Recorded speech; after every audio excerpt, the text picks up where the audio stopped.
I am, for those of you who don't know, I'm Liza Bernard. On behalf of the Norman Williams Library, I welcome you tonight on this thankfully rainy evening. I do want to thank WCTV for filming these events so we can share them after with friends and family. And also thank Yankee Bookshop for co-hosting this and many other book-related events. It's a joy working with them. The format tonight's a little bit different than usual. Kathy Harvard will do the introductions and share info about the Walk to End Alzheimer's. And then Annette Binder will read from and talk about her book. And she'll be followed by Edie Morgan, who will talk about her writing. And Kathy will be back up here with memory board activity, question and answer, and various and sundry other things. So without further ado. Hi, I'm Kathy Harvard, and I'm one of many people who is working for the 20th year, create the Upper Valley Walk to End Alzheimer's.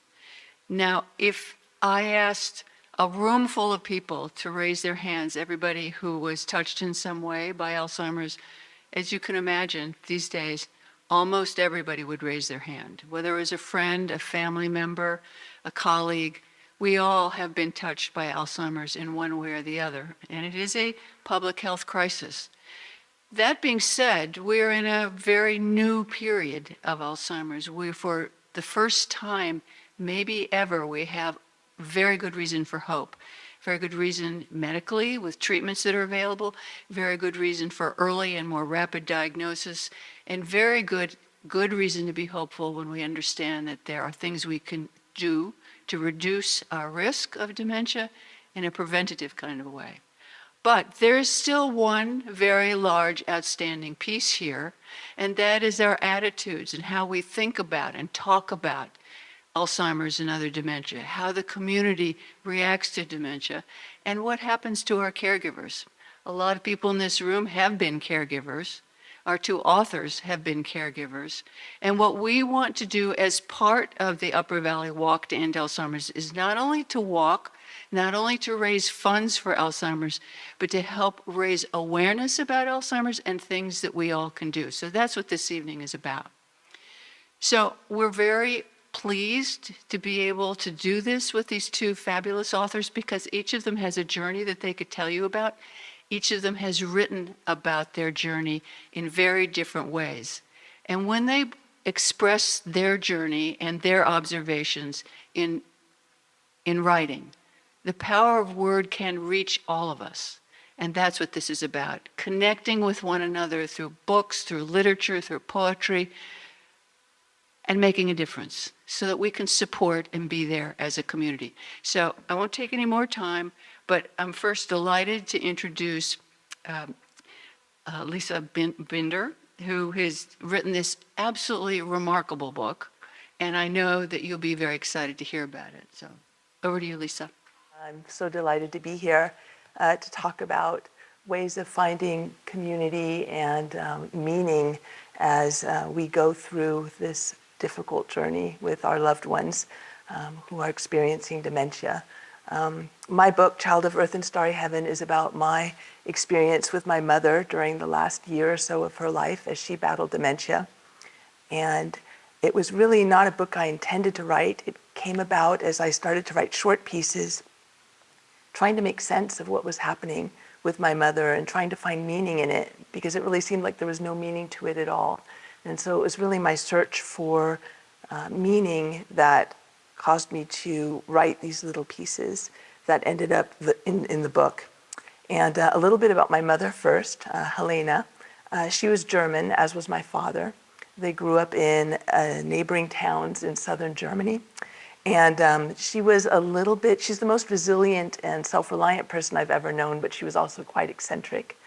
She always wore lipstick to shovel the snow. And it wasn't just any lipstick, it had to be Revlon salmon ice, a sort of frosted orangey color. She changed the oil in her Chevy Nova because she didn't trust the fellows at Jiffy Lube to do a good enough job.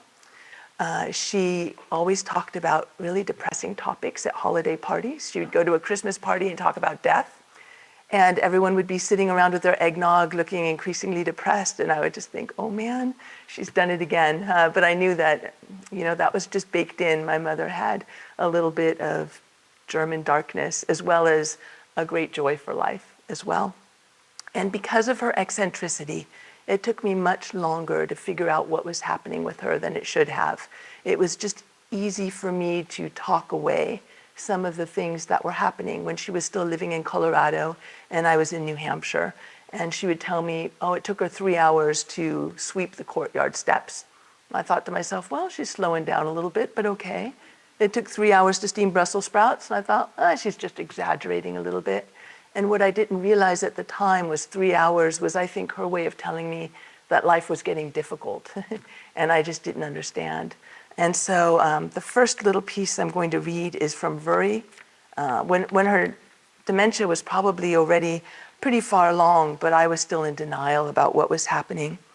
She had just moved out to New Hampshire to be closer to me and my husband and our daughter, who was about 6 at the time.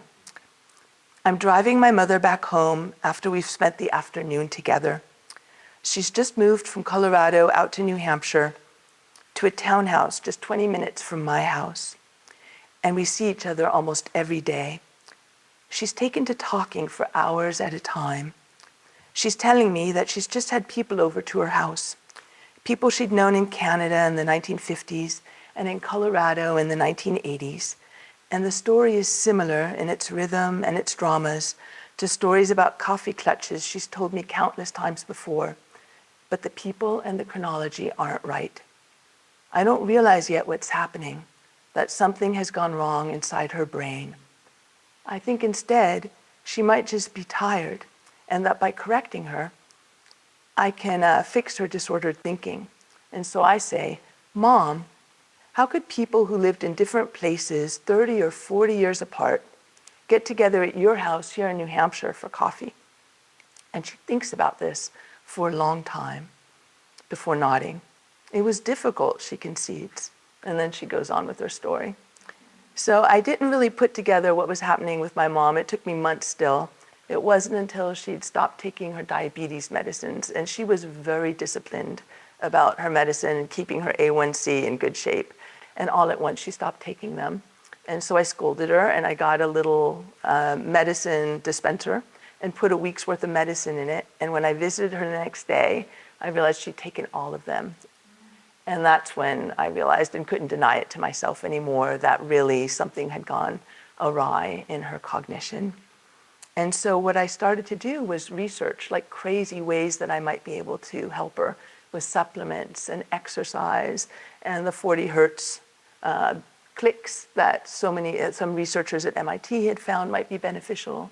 And then a headset with 40 hertz light flashing at 40 hertz frequency and all of these things. And it really didn't do anything at all for her. Her decline was precipitous, much steeper than other folks that we knew who were also going through the same thing. And so when it became clear that there was nothing that I was going to be able to do that would really stop the course of the disease for my mother, what I did instead was just spent hours with her every day. During the last year of her life, I visited her every day for, I'd say, 3 or 4 hours a day. And at first she was in assisted living, then she was in memory care. The last 6 months of her life, she was in a wonderful facility in Vermont for memory care. And I just kept my eyes open to everything around me. And my time on my mother's memory care floor on the 2nd floor taught me so many things about grace and gratitude that I never would have expected. I got to know so many of the other residents on her floor and their loved ones who came every day to visit them. And it taught me that even in the most difficult moments when maybe my mother didn't recognize me on that particular day, her cognition varied pretty wildly from day to day, and on a bad day, it taught me to look around and find something that was meaningful and something to be grateful for, not just in my own life, which would have been an easy thing to do because my husband and my daughter are a source of great joy for me, but something to be grateful for on the floor with my mother. And what I found is if I look for it, it's there in abundance. And so this is one of those moments that didn't seem like anything remarkable at the time, but I realized shortly afterwards that it was sort of remarkable. My mother's senses are dulled by the disease, and mine have somehow become sharper. It's July, and the scenery is almost overwhelming. The apples growing on the branches, the cloudless summer sky. This is suffering's lesson. Pay attention, writer Sarah Manguso tells us. The important part might come in a form you do not recognize. You might not know to love it, but to pay attention is to love everything. And all at once, I see color in the hills that I've never noticed before.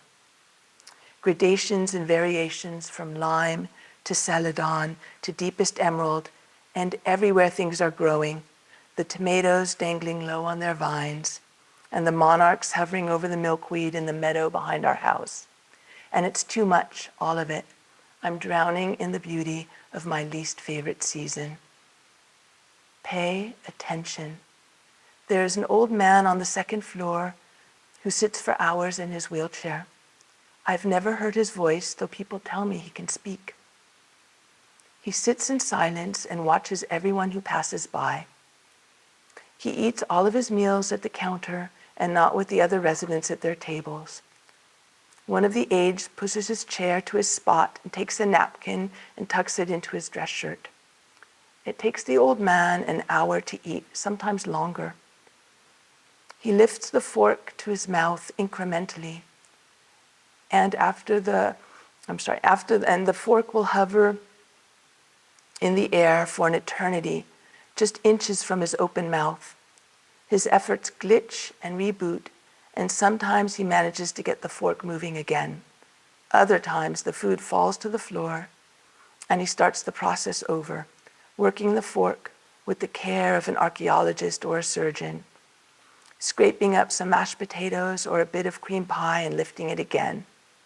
I want to help him, but something holds me back. He wants to feed himself, it seems to me. He has all the time in the world, and this is something, maybe the only thing, he can still do for himself. The other tables have long been cleaned, and the residents are walking again in clusters along the halls or sitting in their recliners, but the old man stays focused on the fork. He smiles when he's done with his meal.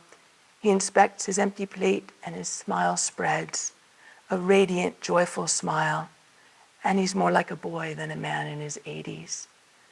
There were so many moments on the second floor. The husband who came every day to have dinner with his wife, and he pulled out the chair for her. The daughter who visited her mother with her granddaughter and made sure that the mother ate her dinner and would speak to her in Chinese. Everywhere I looked, I found reasons to be grateful, and I found people who modeled grace for me so that I didn't feel so alone in my own journey. Since I'm an only child, in some ways that made it easier for me, and in some ways that made it harder, as Edie will explain when she talks about her own experience. But just watching people and paying attention, as Sarah Manguso suggested, helped me so much. And the other thing that was really invaluable to me was reading, and ultimately writing, but really reading. And because I was a classics major and studied Latin and ancient Greek, that was the first place I looked when my mother really struggled. I went back to the ancients and read Cicero's essay, his remarkable essay about old age. And I read what the Greeks thought about memory and memory loss and aging. And then my research sort of went outwards from there. It sort of rippled outwards and ended up in the book. The mythology and the history and the science and all those things sort of weaved together. And it helped me make sense of things as best I could, but it also made me feel less alone, because even as a child, a somewhat bookish, only child, I never felt lonely when I was reading a book. And so the other little piece I'd like to read is about the experience of reading and what that gave me as I went through my mother's journey. When he was a child, writer Tim O'Brien lost his best friend to cancer. After she died, he conjured her back every night in his dreams. And in one of his dreams, he asked her what it was like to be dead. She bristled at the question. Once you're alive, she told him, you can't ever be dead. But he persisted. And at last she told him, death is like being inside a book nobody's reading. She was just waiting for somebody to notice her. I think of my mother this way. I imagine everyone I've ever loved and lost is living on forever. I take their books down from the shelves and they are with me again. And it's my secret this time we have together. It's mine and nobody can take it from me. And I hope this is how it was for my mother too, those long months when she'd grown silent. In the end, literature and not science comes closest to capturing what happened to my mother. It reveals the pain inflicted by the disease and gives voice to its victims. It reminds us that we aren't alone, even at moments that lay us low. The people on the second floor are linked together by their common humanity. The gods they worship, the countries they came from and the languages they speak, their childhoods, their joys and their sorrows. The disease is indifferent to all of these things. It's relentless how it reduces people to their elements, stripping away their memories and their stories. But their essential humanity remains intact. I saw this every day I visited my mother. My mother and her neighbors were bound together by their suffering and by their capacity to love. And it's love that I felt most acutely when I was on the second floor. The other thing that the experience really forced me to do was to look at my own life and the choices I've made and the things I've done so far, and look back on my childhood and understand it much better. And so the last little bit I'll read is a poem about my childhood. After we moved from Germany, we went to Colorado, where I grew up. And so this poem is called Colorado. And the only word you need to know to understand it is the word Quetschekuchen, which like all German words tends to get long. And all it means is plum cake. And it's something that my mother would bake a lot over the summer. She'd either make Quetschekuchen or peach cake. Summers were spent in motion, trimming the elm hedges and kneading the dough for the Quetschekuchen my father loved. And she sweated over the stove in that cauldron of a kitchen, and she loved it because it was hers.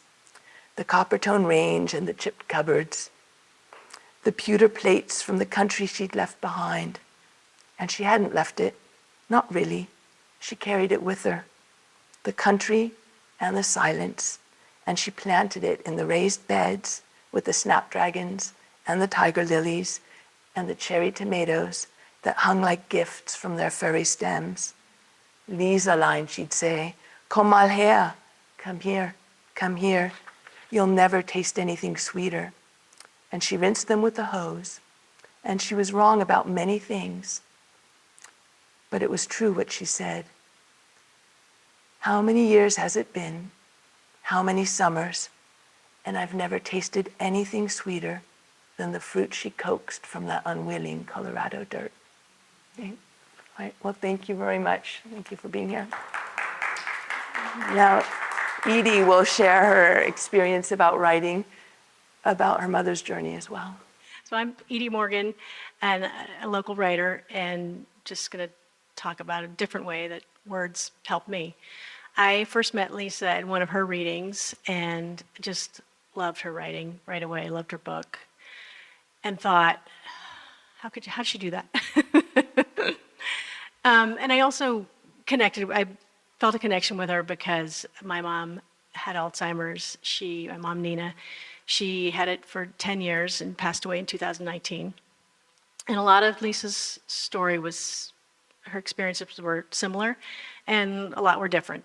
My mom was also in a facility, first in assisted living, when my father, who was her caregiver, died suddenly. And then shortly thereafter moved to memory care. And there was so much about that memory care environment that reminded me. What was different is that I did not live near her and see her regularly. She lived in California where I grew up. I lived in New England where she grew up, ironically. So did not see her much. Also, I have 3 siblings, and there's pros and cons, which we'll go into. So when my mom first passed away, I just wanted to put Alzheimer's behind me. I didn't want anything to do with it. Didn't want to think about it. And then that was 2019. Then COVID hits, and like everyone else, I had a lot of time to think about it. So I started writing about it. And one of those pieces that I wrote got published in the New York Times on Mother's Day of 2020. And it was called Losing My Mother to Alzheimer's and Finding Her Again. And it was about this kind of miraculous thing that happened when she passed, where she just sprung back into my mind as the mom that I had known for most of my life. And she was, funny and kind and quick-witted, nothing to do with the disease. So the reception I got from that article encouraged me to keep writing. So I wrote it all down. And one of the things in that article had been, I wished I'd had a pocket guide to Alzheimer's for beginners. So I was like, oh, I'll write that book, and it's gonna be great. And it turns out, the Pocket Guide for Alzheimer's for Beginners is a tough sell. We were talking about that tonight. It's just a very tough thing to get people into, even though everyone's experienced it. Anyway, so it didn't turn into a book, but I turned it into a Substack and called Losing the Mothership. And that is now in its 71st weekly episode, and it's still going, and I don't know where it's going to end. But there's really 3 ways that the writing, it's helped me a ton, but 3 ways I want to talk about tonight. The first was just processing, and I think processing is a good word for what you're going through when your loved one has dementia, because you feel like you're in a blender with all these emotions. There's sadness for sure, but there's anger, and there's resentment, and there's guilt, and there's helplessness, all this stuff, and getting those thoughts out of my head where they were not doing a lot of good, like kind of what Lisa was talking about, and onto the page you could see them, they could breathe, I could make sense of them, and they got less dark, they could lighten up, I could find the humor in it, because there's always humor. And then there's that whole thing that I talked about in the article, where I got to sort of reconnect with my mom, the mom that I wanted to remember, the way I think she would have wanted to be remembered. The second way, and this was kind of surprising to me, was family relationships. Now, they were tough. I mean, siblings, mixed bag, because you got more people to spread the load, spread the responsibility, but you got more judgment, you got more relationships to manage. And there are tough things that, this is especially true when you're like, things like, do you move into a facility or stay at home and find in-home care, and visitation schedules and finances. And then towards the end, we had very different ideas on quality of life and the medical decisions that had to be made. So they're just dicey, tough conversations. And we either did not have them, or we had them with no grace at all. So we retreated to our corners, and I described it as being just ships loaded with gunpowder, kind of floating around, trying not to bump into each other and explode.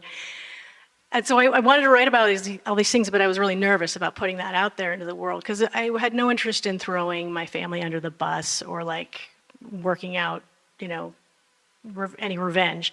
I mostly wanted to be fair, and I wanted to help people.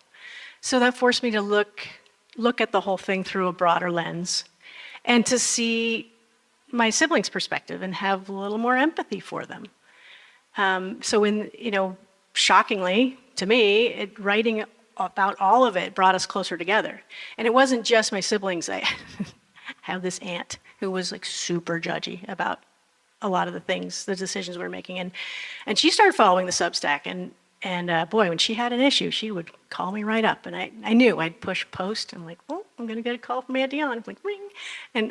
But it was great, because I was able to explain our situation more. We had really great conversations. And her kids, my cousins, were so grateful, because I'd opened up these conversations that they were either unable or unwilling to have. The third way, and kind of what we're here about tonight, was finding community. Alzheimer's is a very typically really private thing. It's isolating. People don't know how to talk about it, so they just don't. And the distance from my mom made that worse because I had a lot of great friends at home, but I just didn't. I didn't welcome them into that part of my life. These visits were so hard. I'd come back and just be like, I didn't want to deal. I just wanted to keep it in a box. And the first time I stepped out of that box, thanks to Kathy, who's very persistent, was getting involved with the Walk to End Alzheimer's. And so I connected with a community that we had a lot, that we'd experienced a lot in common. And then once I started writing about it, friends and acquaintances who normally might not have gone there with me reached out and shared their stories. And it turns out when you're the person that writes about uncomfortable topics, my previous book was about sex, so I was primed. Like everyone comes to you with their stories. So it just was not, it really deepened our relationships. And it wasn't like I had any real wisdom to impart, but just listening really makes people feel like they're not alone.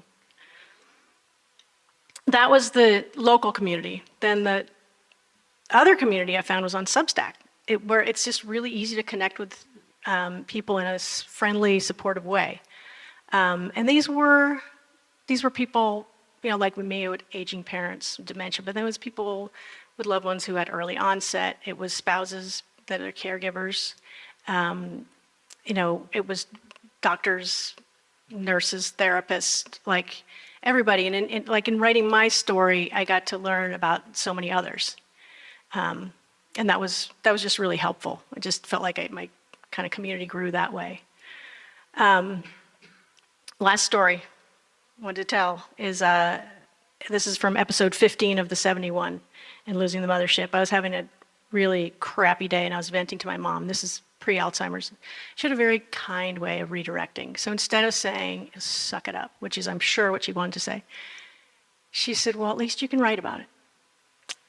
So that's what I do. When something is like beating around in my head and keeping me up at night, I write about it. And I highly suggest that other people do. And sometimes it's hard to know where to start. I'd say if you're in it, just start taking notes. Make lists of the things you love about someone or you miss about someone, a favorite song, a favorite memory, anything. That's part of our activity we have here is just, think of one thing that makes you smile or laugh about your loved one and write it down. And you don't know what that might get to inside of you, some part of you that hasn't seen the light in a while, or it might loosen a thread that you can pull and discover something more. So that's my plug for the power of words. Get that stuff out of your head and onto the page because it's a lot safer there. You don't know where it'll lead. So thank you very much.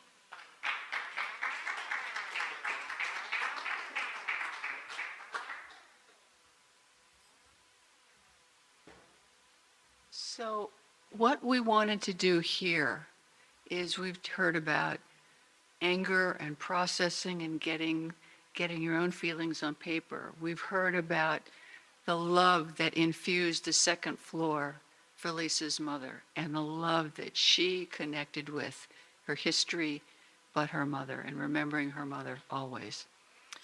But what we're really here to talk about and to use words to help us do that is exactly what Edie just said. It's about community. Because those artificial barriers of having something we can't talk about are barriers that can come down. There are other things in life that we used to not talk about. And dementia is one of those things that we need to be able to talk about. We need to be able to talk about it with our families, with ourselves, and we need to have that discussion as a community. So what we would really like to do, and this was really inspired by some of Lisa's book talks, is we'd like to just take a few moments to let people sort of throw out some experiences that they have had about community. Maybe it's involved words, maybe it's involved conversation, but to see if there's anybody who'd like to sort of tell us a little bit about how their journey, either they're on it now or they were on it previously, and how they have connected to community to build a bigger, more inclusive and supportive community. So does anybody want to jump in? Because otherwise, I'm going to have to call on John, who's sitting right there. We each have a story to tell. John, you ready? Can everybody hear? I mean, we're a small group, I think. Yeah. Okay.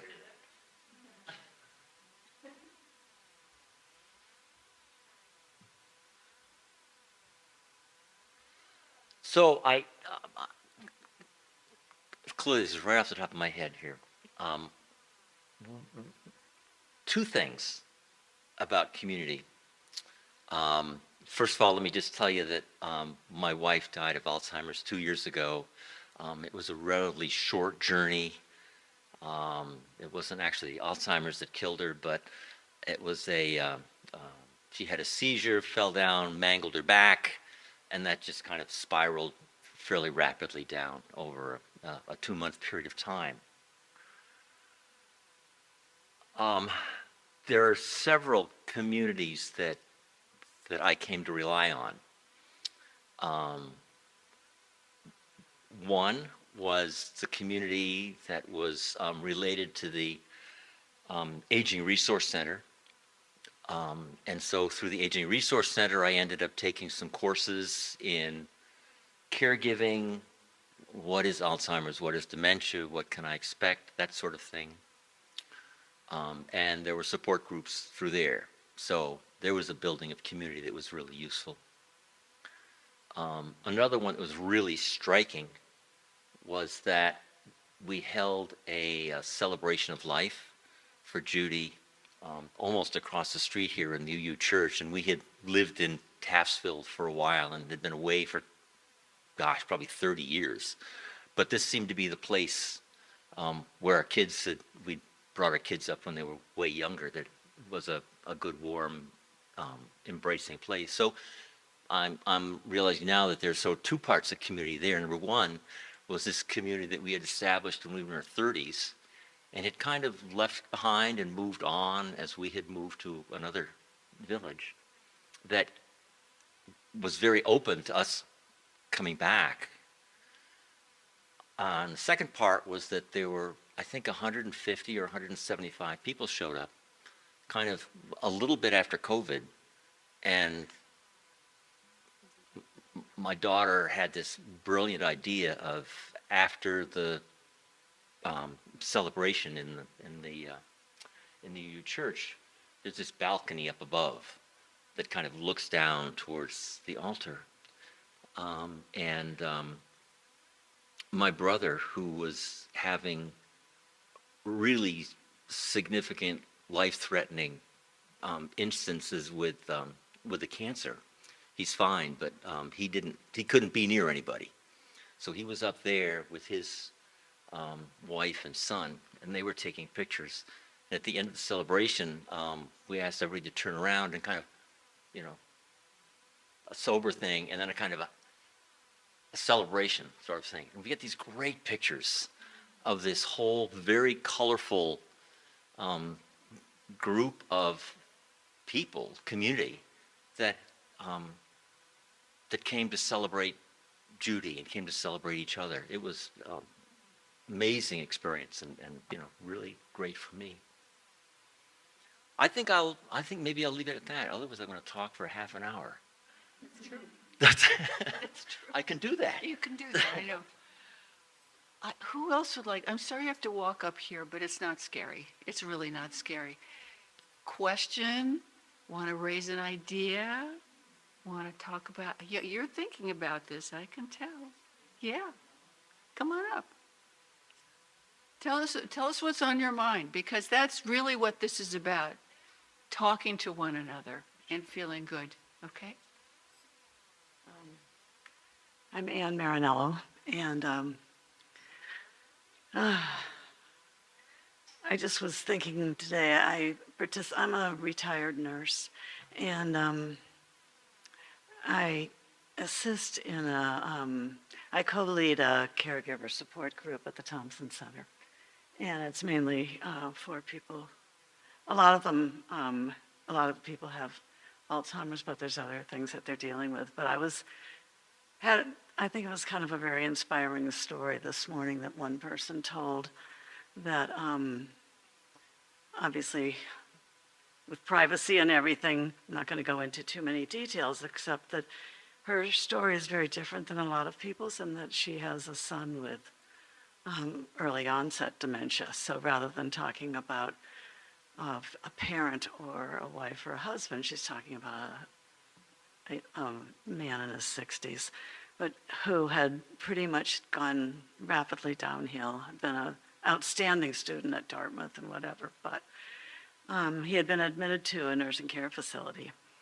But she said that, and she takes public transportation to go and visit him. But she was saying that recently when she visited, she brought a tape of an Italian opera, which is something that he used to love.